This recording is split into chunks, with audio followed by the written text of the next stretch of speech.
How to exclude a file from Windows Defender on PC. This tutorial shows you how to stop Windows Defender from scanning a specific file or folder.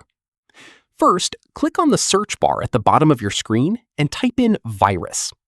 After that, click on Virus and Threat Protection from the results.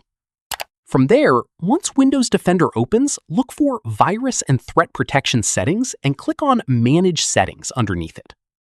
At this point, scroll all the way down to the bottom of the page until you see the Exclusions section. In the next step, click on Add or Remove Exclusions. Following this, click on the Add an Exclusion button that appears. Once done, you will see options to exclude a file or a folder. Choose whichever applies to what you want to exclude. From here, browse through your files and select the specific file or folder you want Windows Defender to ignore. At this stage, click Open to confirm your selection. Finally, the file or folder is now excluded from all future scans. You can go back and run a quick scan, and Windows Defender will skip over that file completely. And that's it.